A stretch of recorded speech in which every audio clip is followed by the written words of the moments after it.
আমরা বলছি দাদা হুজুরের ওসিয়াতনামায় আছে ধর্ম প্রচার করে খাওয়া ভালো, তবে ধর্ম ব্যবসা করে খাওয়া ভালো না।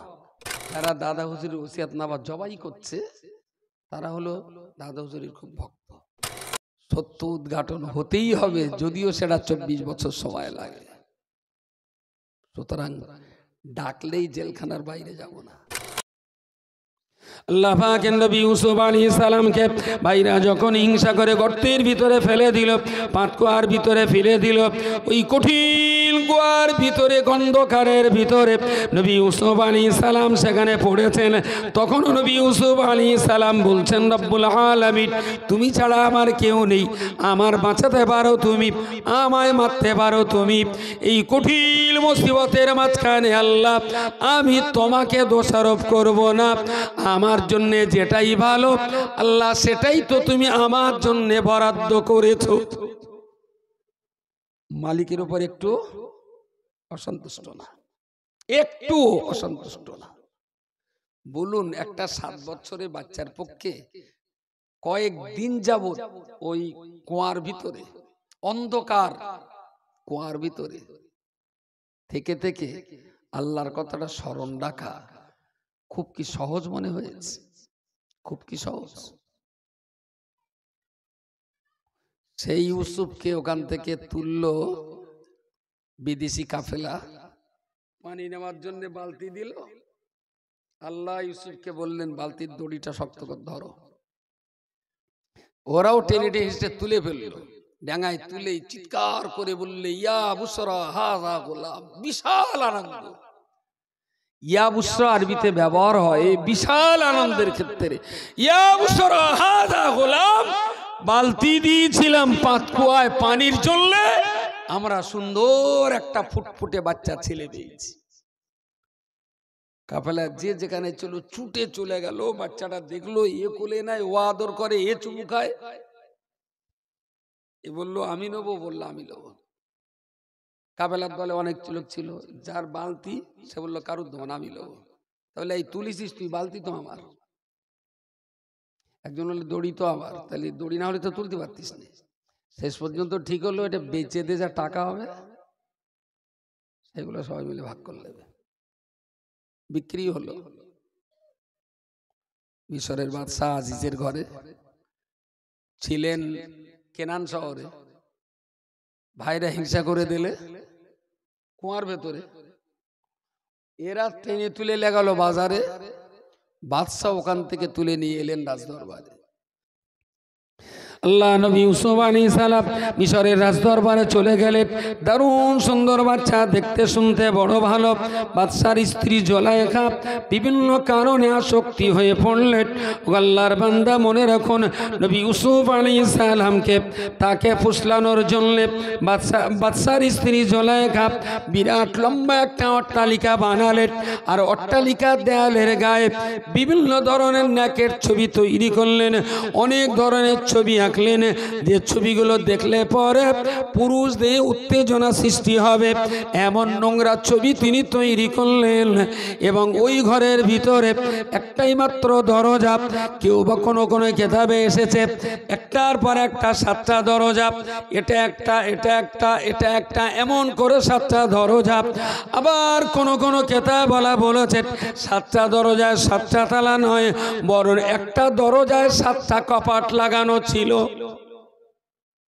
ইউসুফকে ঘরে নিয়ে ঘরে তালা মেরে জুলাইখা দেওয়ালের ধারে নিয়ে বলছে, ইউসুফ দেখো এই পিকচার গুলো কত জীবন্ত হয়ে উঠেছে, কি সুন্দর। ইউসুফ নবী একবার চোখ তুলে তাকালেন, তাকিয়ে দেখলেন নোংরা, মাথাটা নিচু করে দাঁড়ালেন।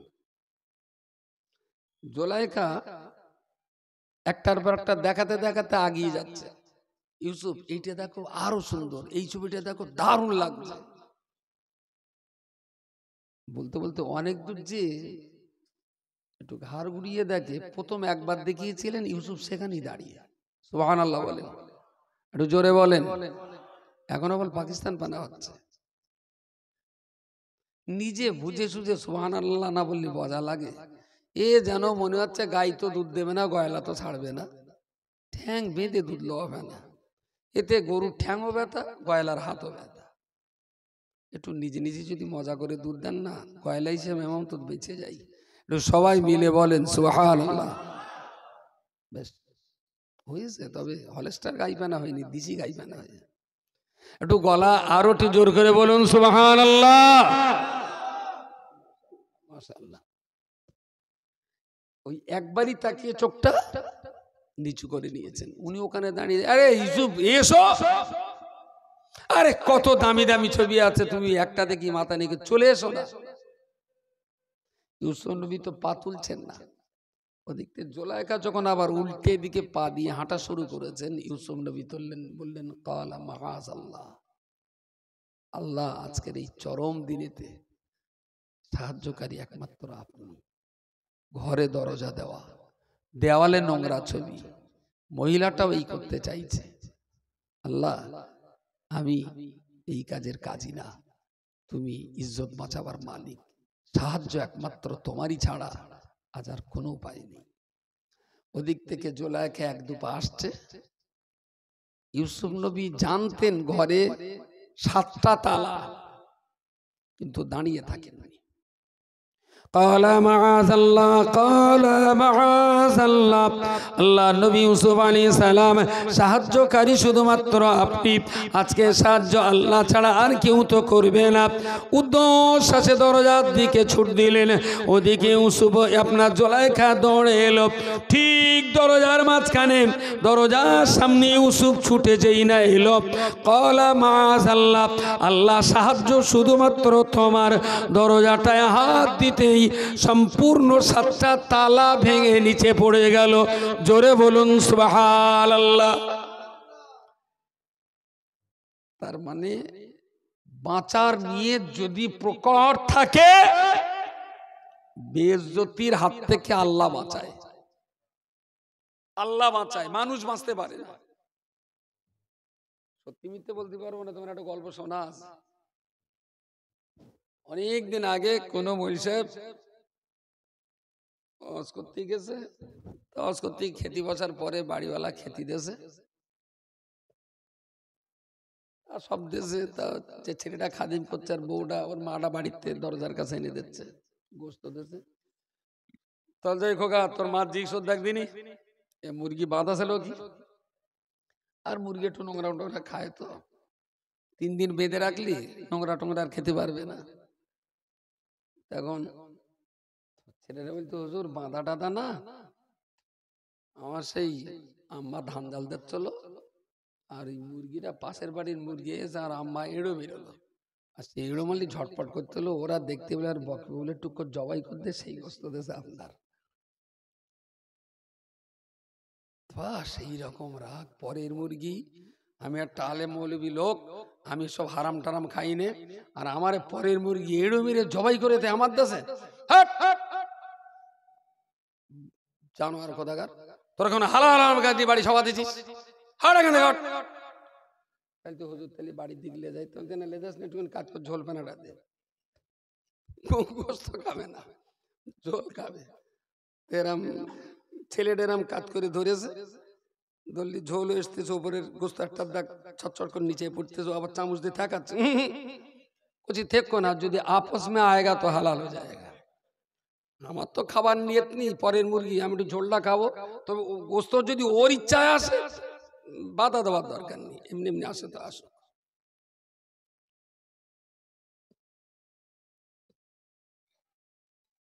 কি বলছিল এর আগে, মুরগির আগে 7টা তালা ভেঙে। এই জাফর, ওরা 50 টাকা দে তো, ভাই হবে না কি জামাই হবে না কি তা কি জানি, আমার কি হবে না ভাই সম্পর্ক, 50 টাকা দিবি চা খাতে, একদম মন কান দেওয়ার শুনিস। 7টা তালা। ইউসুফ যে দাঁড়িয়ে বলতেন, তাই তো, এ তো মোটা তালা, আর যদি একটু আস্তে আস্তে আসে জোসের সঙ্গে একটু গোস, তাহলে সব সব। উনি জানেন তালা মারা 7টা তালা, এ তালা ভাঙার ক্ষমতা আমার নেই, কিন্তু তারপরেও বলেছেন মাশাআল্লাহ, আল্লাহ 7টা তালা ভেঙে ইজ্জত যদি বাঁচাতে হয় আমি ইউসুফ আমি পারবো না, আল্লাহ তুমিই পারো। শুধু এসে দাঁড়িয়েছেন, দরজানের টানা হেঁচড়া করতে হয়নি, শুধু হাত দিয়েছেন, তালা ভেঙে দরজা ফাঁকা। আর যদি বলতেন তাই তো আল্লাহ তো সব জানে, আমার তো ইচ্ছা না, ইউসুফ তো দরজাতে আমার সঙ্গে এইসব করতেছে, তাতে যদি একটু আপস মে গোস্ত একটু আসে, ঝোল একটু পড়ে, তাই বা দোষটাই বাকি। হাসরের দিনে যদি আল্লাহ জিজ্ঞেস করে বল মানুষ যে তালা মারা ছিল তাই যেতে পারিনি, কিন্তু ভিতরটা বসিরহাটের কোর্ট, বারাসাতের কোর্ট, হাইকোর্ট, সুপ্রিম কোর্ট, দেওয়ানি কোর্ট, ফৌজদারি কোর্ট, জেনেভার আন্তর্জাতিক আদালত, পৃথিবীর সব আদালতের সেরা আদালত হলো আমার বিবেক। গায়ের জোরে বহুত কিছু করা যায়, টাকার জোরে সত্যকে মিথ্যা করা যায়, জনগণের জোরে ন্যায়কে অন্যায় করা যায়, বন্দুকের নলের জোরে নিরীহ মানুষকে অত্যাচারী বানিয়ে দেওয়া যায় কাগজ কলমে। কিন্তু দিনের শেষে রাত্রি যখন শুয়ে পড়বেন, বিবেক বলবে আব্দুল মাতিন তুই একটা আস্ত চোর। বিবেক বিবেক। সেই জন্য পুলিশ প্রশাসন, উজির নাজির মন্ত্রী মাস্টার বাপ মা দাদাগিরি আর নেতা কেতা কারোর দ্বারায় আপনার শাসন হতে হবে না। আপনি আপনার বিবেকের দ্বারায় শাসিত হন, আল্লাহওয়ালা হয়ে যাবেন।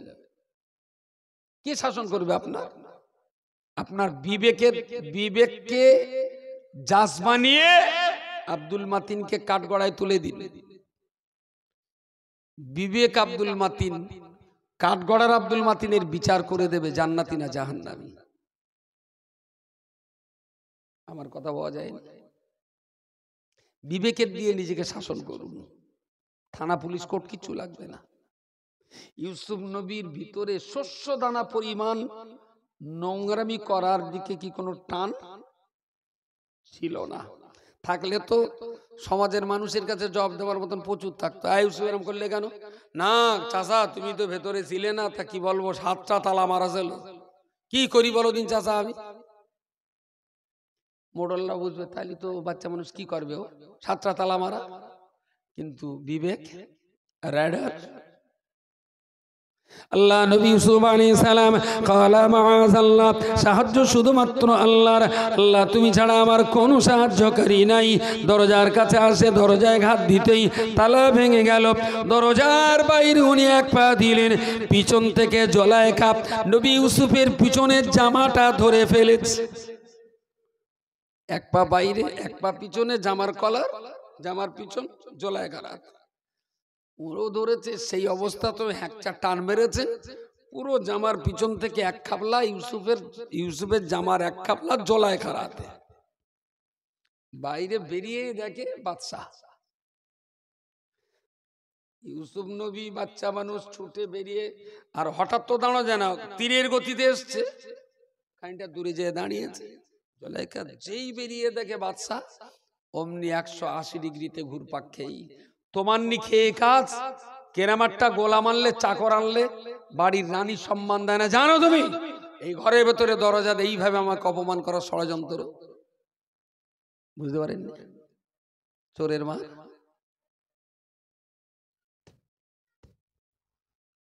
আমরা বলছি দাদা হুজুরের ওসিয়াতনামায় আছে ধর্ম প্রচার করে খাওয়া ভালো, তবে ধর্ম ব্যবসা করে খাওয়া ভালো না। এটা দাদা হুজুরের ওসিয়াতনামায় আছে। আমরা হয়ে গেলাম দাদা হুজুরের শত্রু। আর যারা দাদা হুজুরের ওসিয়াতনামায় তুড়ি মেরে ঘন্টায় 40,000, ঘন্টায় 30,000, কারোর ঘন্টায় 10,000, কেউ বা 1.5 ঘন্টায় 25,000 মাল ছেড়তেছে, তারা হচ্ছে দাদা হুজুরের বলেন বলেন বিশাল চোরের মার বড় গলা। মাঝে মাঝে মনে হয় যে অজনসিয়াত গুলো যদি না হতো তাহলে খেয়ে তো কি করে, বুঝতে পারেননি? তারপর ওরা কি টাকাতে ভাত রাতে নাকি হয়তো টাকা পড়িয়ে ভাত রাতে, এত টাকা লাগবে কি করে, কোথায় খরচা করবে এত টাকা? বিনা চাওয়ায় আমরা আমি আমার মতন কেটিপতি কেউ নেই। এখন আমার সভা করে 300 টাকা দেয়, 300 টাকা আমার নজরানা দেয় এখনো। বলেও ভুল করলাম, জিজামার বাড়ি হয়তো আজকে 350 টাকা পাইলে না, হাতে করে এইভাবে কেউ গু খায় না। ফস করে বলে ফেললাম, কথার টানে মাল হয়তো এরকম দেওয়ায়নি। আচ্ছা, তাতে কি আমার ভিক্ষে করতে হয়েছে কোনোদিন? খুব বাণিজ্যতের সঙ্গে তো আল্লাহ রেগেছে। আমার কেউ 300 দিচ্ছে, কেউ 3000ও দিচ্ছে, আর সেখানে 30,000 25,000 দিতেই হবে, এইরকম দিতেই হবে। 25,000 সবার যদি পার ডে 2-3টে করে থাকে, তা ফেলে জেলে 50,000, দিনে 50,000 মানে মাসে 15 লাখ, মাসে 15 লাখ মানে বছরে আবার 3 মাস বাদ দেন, ওই 3 মাস আবার ব্যাঙে ওয়াশ করে, তো 3 মাস বাদ থাক, তাহলে 9 মাসে 9 15 9 10 90 আর 5 9 45, তার মানে 1,35,00,000। ওরা তো যদি টাকাগুলো এখন সবচেয়ে বাচ্চা নোট 10 টাকা, যদি 10 টাকার নোট দিয়ে আগুন জ্বালিয়ে চুলো করে যদি ভাতরি দিয়ে খায়, তাও মনে হয় এত কোটি টাকা লাগবে না। কি হবে? একটু সবাই মিলে একটু দোয়া করা ভালো, যে আল্লাহ ওদের তো টাকা হচ্ছে ভালো, আর তুমি ওর আরো টাকা দাও। টাকা গুনতি গুনতি যেন জোহর আসের মাগরিবের নামাজ পড়ার টাইম না ভাই, বুঝতে পারেননি? তাছাড়া আর কি বলবো? যারা দাদা হুজুরের ওসিয়াতনামা জবাই করছে, তারা হলো দাদা হুজুরের খুব ভক্ত, আর যারা ওসিয়াতনামাটাকে কবর থেকে টেনে তোলার চেষ্টা করছে, তারা হয়ে গেছে দাদা হুজুরের শত্রু। কিন্তু এইভাবে দীর্ঘদিন তো আর সমাজটাকে বোকা বানিয়ে রাখা যাবে না। দিনের শেষে একটা টাইমে কিন্তু ঘুম ভাঙবে, ঘুম কিন্তু একটা টাইমে ভাঙবে। তার জন্য অপেক্ষা করতে হবে, ধৈর্য ধরতে হবে, জাতির চোখ খোলাতে হবে, মানুষকে লেখাপড়া শেখাতে হবে। নিজস্ব বুঝ বুদ্ধি যখন মানুষের এসে যাবে, তখন বুঝবে চাচি বেলা হলে। যাক, নবী ইউসুফ আলাইহিস সালামের সামনেই জুলাইখা বাদশার সামনে বিশাল ভাবে ইউসুফের বিরুদ্ধে গালিগালাজ, অপমানজনক কথাবার্তা, বিপদে পড়ে গেছে বাদশা। স্ত্রীটা তার, ছেলেটা তার কেনা চাকর গোলাম, কোন দিকে যাবে? পুরো দোষটা ইউসুফ জুলাইখা চাপিয়েছে কার ঘাড়ে? ইউসুফের ঘাড়ে। এখন ইউসুফ বলছে না আমি এরম ছেলে না, আর জুলাইখা বলছে না আমি ওরম নষ্ট বউ না, কিন্তু জামা এক টুকরো হাতে আছে। সঙ্গে সঙ্গে জুলাইখা জামার টুকরোটা স্বামীর হাতে দিয়ে বলছে, দেখো দিনি, দেখো তোমার এই ছেলে আমার সঙ্গে ধস্তাধস্তি করতে গেছে, তাই ওর জামা ছিঁড়ে আমার হাতে। দোলনায় শুয়েছিল একটা ছোট্ট বাচ্চা, বাড়ির চাকরানির বাচ্চা। আল্লাহ তার জবান খুলে দিলেন, বলুন সুবহানাল্লাহ। আল্লাহ পাকের ওই ছোট্ট ছেলেটা, ছোট্ট বান্দাটা, আল্লাহর রহমত, ওই ছোট্ট ছেলেটা দোলনায় শুয়েছিল। এই অবস্থাতে জামা ছেঁড়া নিয়ে জুলাইখা দোষ দিচ্ছে ইউসুফের, ইউসুফ দোষ দিচ্ছে জুলাইখাকে। মাঝখানে পড়ে বাদশা বিচার কোন দিকে করবে, কে দোষী আর কে নির্দোষী, এটা ঠিক করতে পারছেন না। এমন সময় দোলনায় শুয়ে থাকা বাচ্চাটা তার জবান খুলে গেল। ও তখন দোলনায় শুয়ে শুয়ে বলতে লাগলেন, ইনকানা কামিসুহু কুদ্দা মিন কুবুলিন ফাসাদাকাত ওয়া হুয়া মিনাল কাযিবিন ওয়া ইন কানা কামিসুহু কুদ্দা মিন দুবুরিন ফাকাযাবাত ওয়া হুয়া মিনাস সাদিকিন। বললেন জামার ছেঁড়াটাকে দেখুন, জামাটা সামনের দিকে ছেঁড়া না পিছনের দিকে ছেঁড়া? যদি জামা সামনের দিকে ছেঁড়া হয়, তাহলে জুলাইখা যেটা বলছে ওইটা ঠিক, ইউসুফ জুলাইখাকে নষ্ট করেছে যদি সামনের দিকে ছেঁড়া হয়। আর জামা যদি পিছনের দিকে ছেঁড়া হয়, তাহলে বুঝতে হবে ইউসুফ জুলাইখাকে পোষলায়নি, বরং জুলাইখা ইউসুফকে সর্বনাশ করছিল। তত্ত্বটা কি মাথায় গেছে? আচ্ছা, জুলাইখা যদি ইউসুফের তাড়া করে আর তার জন্য যদি জামা ছেড়ে, তাহলে ইউসুফের বুকের জামা ছেড়েবে, তাই না? কেউ তো পিসকে তো কেউ তাড়া করতে পারে না, তাড়া করতে গেলে সামনে তাড়া করবে। আর জুলাইখা যদি ইউসুফকে তাড়া করে আর তার জন্যই যদি জামা ছেড়ে, তাহলে পিঠের দিকে ছেড়েবে। কথাটা শুনে জুলাইখার হাত থেকে জামার কাপড়টা নিয়ে ইউসুফের বলে ঘুরে দাঁড়াতো বাবা। ইউসুফ পিঠ দিয়ে ঘুরে দাঁড়ালো, বাদশাহ আব্দুল আজিজ জামাটা খাপে খাপে খাটিয়ে দেখলো পুরো খেটে গেছে, জামা ইউসুফের জামা পিছনের দিকে ছেঁড়া। তাহলে কেডাকার তাড়া করেছে? জুলাইখা ইউসুফকে তাড়া করেছে। কিন্তু বাড়ির বউ বলাও যাচ্ছে না, তাইলে রাজা হিসেবে রাজারও ব্যাপারটা উল্টে দিয়ে নিষ্পাপ নির্দোষী বেগনা মাসুম শিশু নবী ইউসুফকে জেলখানায় পাঠানো হলো। আমরা সেই জাতের জাত, 22 বছর ধরে জেল খাটছি, 22 বছর ধরে।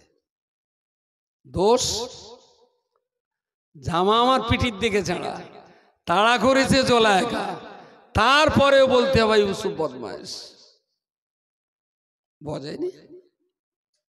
এখনো সেই জেলখানাতেই আছি, নো টেনশন নো ফাংশন, ভালোই যাচ্ছে, ভালোই আছি। জেলখানার ভিতরে থাকলেন। একদিন একটা লোক স্বপ্নে দেখে এর বলছো যে আমি না স্বপ্ন দেখছিলাম, এই কি হয় বলতেন? তাহলে দেখ আমাদের এই জেলখানায় একটা লোক আছে, খুব ভালো জ্ঞানী লোক, চল না ওর কাছে যাই। ইউসুফ নবীর কাছে গিয়েছে। বলে কি স্বপ্ন? বলে আমি স্বপ্ন দেখছি যে আমি মাথায় করে ওই ওই ওই কি বলে আঙুর নিয়ে যাচ্ছি না রুটি নিয়ে যাচ্ছি, আর চিল শগুন কাক এসে আমার মাথার থেকে রুটি নিয়ে চলে যাচ্ছে। আমার স্বপ্নের তাবির কি? নবী ইউসুফ বাচ্চা মানুষ, কিছু সময় মাথা নিচু করে থেকে বললেন, শোনো ব্যাপারটা খুবই কষ্টকর, তা তুমি যদি কষ্ট না পাও আমি বলতে পারি। তা বলছে বলো। তা বলছে তোমার না এই জেলখানায় সাজা হয়ে যাবে, তোমার এই স্বপ্নের তাবির তোমার সাজা হয়ে যাবে, এবং তোমার চুলি চড়িয়ে হত্যা করা হবে, আর তোমার মাথার ঘেনু চিল শগুন কাকে ঠুকরে খাবে। তুমি কিছু মনে করো না। কিছুদিন পরে তার সেই ঘটনাই ঘটল। পরে আবার একজন স্বপ্ন দেখেছে। কার কাছে যাবে? প্রচার হয়ে গেছে জেলখানায়, ইউসুফের কাছে এসে হাজির। তার মানে ষড়যন্ত্রের শিকারে জেল, কিন্তু জেলে থাকার পরেও যাদের জ্ঞানের দরকার হতো তারা আসতো ইউসুফের কাছে। জোরে বলুন সুবহানাল্লাহ। আল্লাহ শুকরিয়া আদায় করছি, হুগলি জেলার ফতোয়াও মুফতি সাহেবের সই করতে হয়। এর চাইতে বড় বিচার আর কি হতে পারে? খোদার বিচার, আল্লাহর বিচারের চাইতে বড় আর? আবার একজন স্বপ্ন দেখলেন যে আমি না অনেকগুলো আঙুর নিয়ে একটা ডেস্কিটি 2 হাত দিয়ে পড়ে চটকাচ্ছি, এরকম স্বপ্ন দেখেছি। ইউসুফ নবী শুনে বুঝে বললেন, শোন তোর কপাল ভালো। তা বলছে কি? তা বলছে বিচারে না তুই জিতে যাবি, তোর সাজা হবে না, তুই খুব তাড়াতাড়ি জেলখানা থেকে মুক্তি পেয়ে যাবি, তোর স্বপ্নের তাবির অনুযায়ী বলছি আর কি। তোর বিরাট খুশি। তাহলে শোন তুই তো বাইরে যাবি, তা বাইরে গিয়ে একটু বলিস যে একদম একজন নিষ্পাপ নির্দোষী বেগনা মানুষকে জেলখানায় রেখে বাদশাহ আব্দুল আজিজ কিন্তু কাজটা ভালো করেনি। তুই যখন মুক্তি পাবি তুই আবার রাজদরবারে পানি পান করাবার চাকরি পাবি, রাজার কাছাকাছি হবি, সুযোগ মতো একবার রাজাকে বলে দিস। তাহলে ঠিক আছে। এখন পার হয়ে গেলি পাটনি শালা হয়, ওরও ছাড়া পেয়ে গেছে, চাকরিও পেয়ে গেছে, দারুণ খুশিতে আছে। ইউসুফের কথা ওরা কিচ্ছু মনে নেই, বেমালুম ভুলে গেছে। অনেক দিন পরে এবারে রাজা স্বপ্ন দেখেছে। কি বলছে? একদিকে 7টা ধানের শীষ, আর একদিকে 7টা ধানের শীষ। এই ধানগুলোর ভেতরে চাল নেই চিটে, আর এপাশে 7টা শীষে বেশ পুরুষ্ট ধানের ভেতরে চাল আছে। আবার কিছুদিন পরে আবার একটা স্বপ্ন দেখেছে। একদিকে আছে 7টা অত্যন্ত রোগাক্লিষ্ট দুর্বল পশু, আর একদিকে আছে 7টা খুব হিষ্টপুষ্ট পশু। রাজ দরবারে বলছে যে আমি না স্বপ্ন দেখেছি, মনটা যেন ভালো লাগছে না, কি কি হতে পারে? হঠাৎ ওই পানি খাওয়ানো ছেলেটা যে জেলখানা থেকে মুক্তি পেয়েছে বলল, রাজামশাই আপনার এই স্বপ্নের তাবির করার মতো একটা ছেলে কিন্তু জেলখানায় আছে, আর ও আমাকে বলেছিল ওর কথা আপনাকে বলার বলতে আমি ভুলে গিয়েছিলাম। বলে কে? বলে ইউসুফ। বলে ঠিক বলেছিস, ওর ডাক। এ যথারীতি জেলখানার দরওয়ানকে বলে ভেতরে ঢুকে বললেন, ইউসুফ সে তুমি কিছু মনে করো না, আজ অনেকদিন আমি বেরিয়ে গেলাম, তোমার কথা ভুলে গেলাম, তাই বাদশা স্বপ্ন দেখেছে, আমি বাদশাকে বলেছি তোমার তাবির করতে হবে। বাদশা তোমার যেতে বলেছে, বললো না। তাহলে বাদশা যেতে বলেছে, তুই বল বাদশারে বলে দে যদি বাদশার দরকার থেকে আমার কাছে আসবে। সামনের দিকে বুঝতে হবে, কিছু পেছনের দিকে বুঝতে হবে। ইউসুফ নবী জেলখানায়, বাদশা ডেকে পাঠিয়েছেন। ইউসুফ বলে দিলেন দরকারটা আমার না বাদশার, তাহলে বাদশার দরকার বল। তাই বাদশার যদি দরকার হয় তাহলে বাদশার এখানে আসতে বল। তো বাদশা নিমাই কোম্পানির দরবারে এসে হাজির। বিচার আর কি হবে?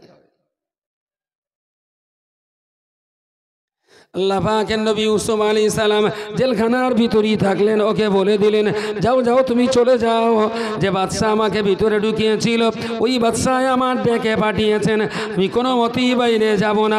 তুমি বাদশাকে আমার নাম করে বলতে পারো। ইউসুফকে আমি বলেছি ইউসুফ বাইরে আসতে চাই না, বরং আমি ইউসুফ গলাবাজি করেই বলছি, প্রয়োজন যদি বাদশা থেকে থাকে তাহলে আমি বাদশার কাছে যাব না, প্রয়োজনের তাগিদে বাদশাকে আমার কাছে আসতেই হবে। ইতিহাস এ তো গুটকা খালি হয় না, এর জন্য একটু বই পড়তে হয়। যথারীতি একদম যা বলে সব ডিটো করেছে। বলে জানেন না তার গরম কি? বলে বাদশার দরকার থেকে আমার কাছে আসতে বলো। বাদশা শুনে টুনে বললেন শোনো, ও গরম দেখায়নি, ও ঠিকই বলেছে। সুবহানাল্লাহ বলেন, জোরে বলেন সুবহানাল্লাহ। বলে দরকারটা আমার, জ্ঞানটা তার। প্রয়োজন হলে টিউকলের কাছেই পিপাসার্থ মানুষকে যেতে হয়, সে যত বড়ই জমিদার হোক না কেন। চলো আমি নিজেই যাব জেলখানায়। সুবহানাল্লাহ বলেন।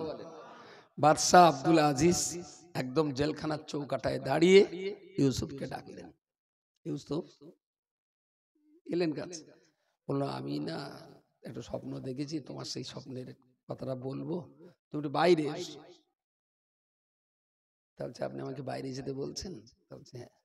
তাহলে বাইরে আমি যেতে পারি, ভিতরে এসেছিলাম কেন এটা আপনাকে বলা লাগবে। বুঝতে পারেননি? 12 বছর পরে জেলখানা থেকে তার বাইরে ডাকা হচ্ছে, তার আর আঙুল গোনার টাইম আছে? সে তো তুড়ি মারলি তিড়িং করে লাফ মারবে। ইউসুফ বললেন হবে না, ঢুকেছিলাম কেন সেইটা বলা লাগবে, তারপরে বার হবো। জুলাইখা এই কথাগুলো বলা তো রাজার পক্ষে খুব লজ্জাস্কর। লজ্জাস্কর নয়? যত সময় না বলবেন তত সময় বাইরে যাব না।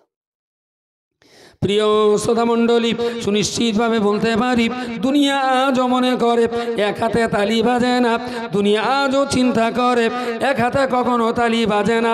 সমস্যা যখন ঘটেছে তখন নিশ্চয়ই দুটো হাতের প্রয়োজন ছিল। ওগো বান্দা, আমি কি বলতে পারি, নবী ইউসুফ আলাইহিস সালামকে জেলখানায় 12 বছর কাটাতে হলো।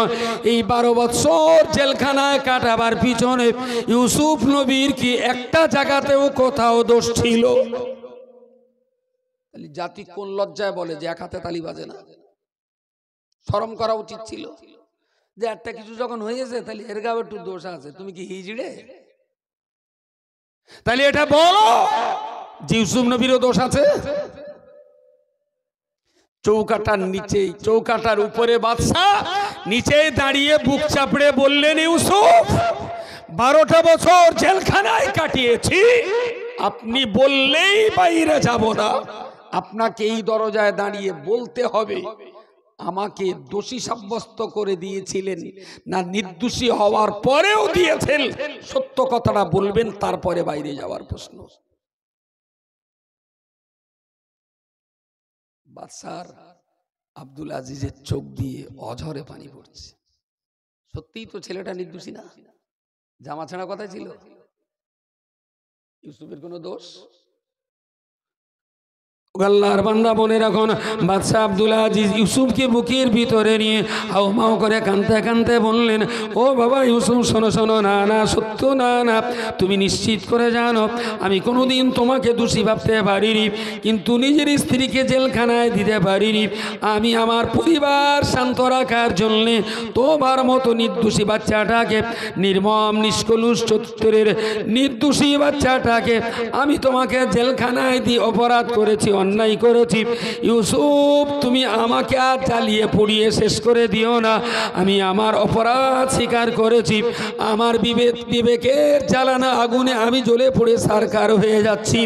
ইউসুফ, আমি তোমায় ডাকছি, স্বীকার করছি অন্যায়ভাবেই তোমাকে জেলখানায় দেওয়া হয়েছিল। অপরাধের পাপ মাথায় নিয়ে বলছি, ইউসুফ রে, আমার কথায় তুমি একটু বাইরে বেরিয়ে এসো। জোরে সোরে বলুন সুবহানাল্লাহ। জেলখানার ভিতরে থেকে ন্যায় অন্যায় সত্য মিথ্যা প্রমাণ করিয়ে তবে ইউসুফ নবী বাইরে বেরিয়েছিলেন। সত্য সত্যই থাকবে, যদিও 12 বছর পরে হয়। সত্য উদ্ঘাটন হতেই হবে, যদিও সেটা 24 বছর সময় লাগে। সুতরাং ডাকলেই জেলখানার বাইরে যাব না, আগে বলতে হবে যে জেলখানায় দিয়েছিলে কেন।